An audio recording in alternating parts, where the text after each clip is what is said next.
You know what? Back in the day, I think girls and guys were trained differently Hmm. as far as like the moves that they did because, girls, you taught the up and under and, you trained boys differently. I think now, especially with pros, you train them the exact same way. Hmm.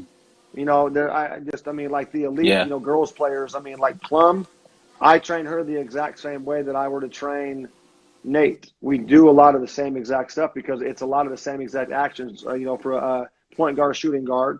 We're doing a Hmm. lot of this. They're going to get the same type of shots. You Hmm. know what I mean? So we're doing a lot of the same exact stuff.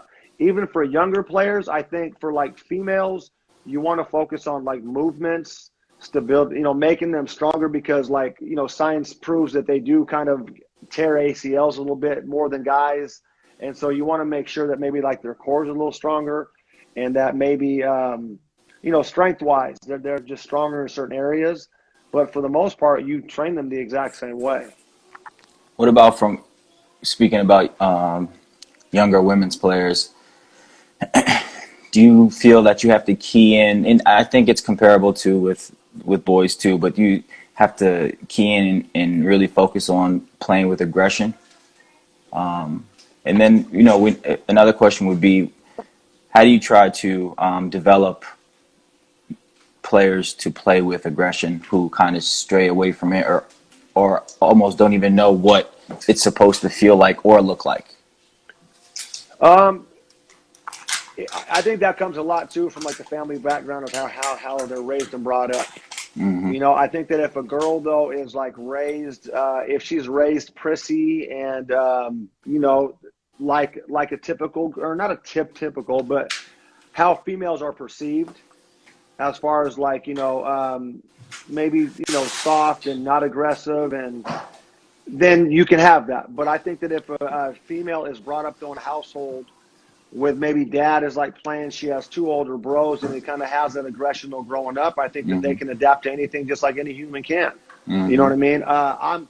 I'm working currently with a group of 9 6th through 8th grade girls. Hmm. They're all very, very sweet. They're all talented. They're all skilled.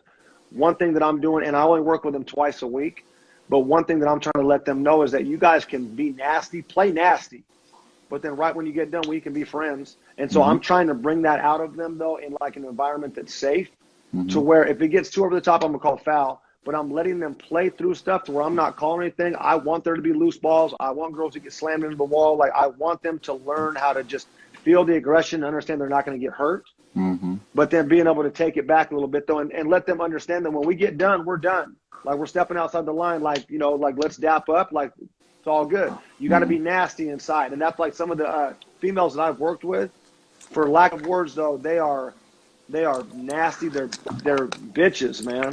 Dogs.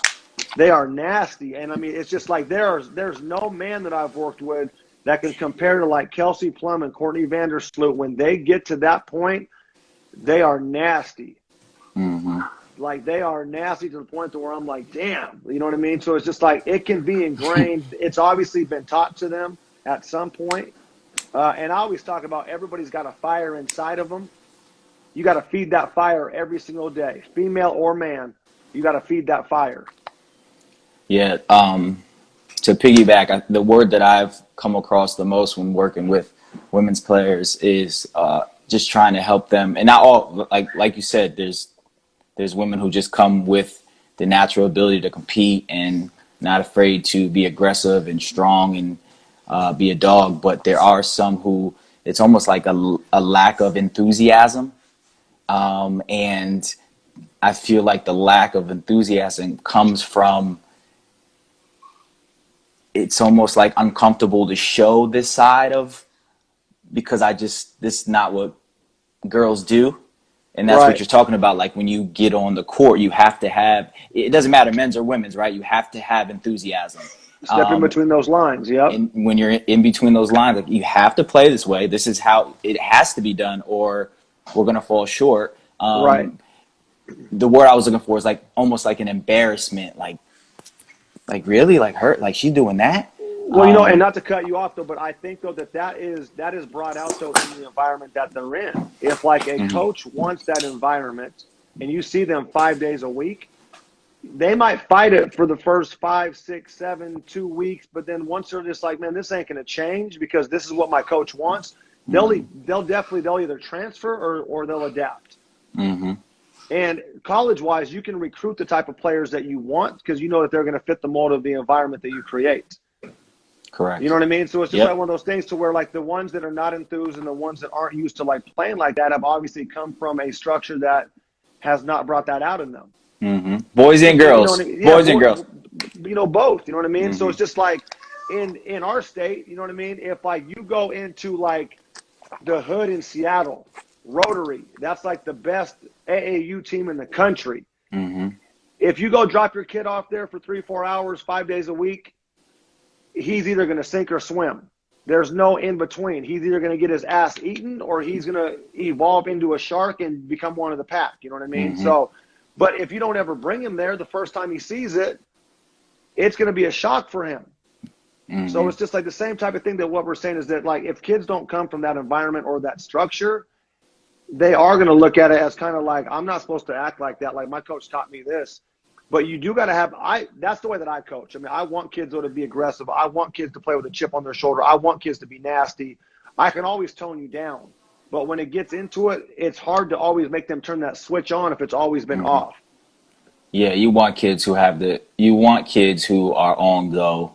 And when they're on go, they can control themselves and their thoughts and their opinions and the way that they're playing. And then, like you said, like we want to try to find ways to dumb it down so that we're not too high and we're not too low, but you're at a really even keel where you can compete in any environment because any environment.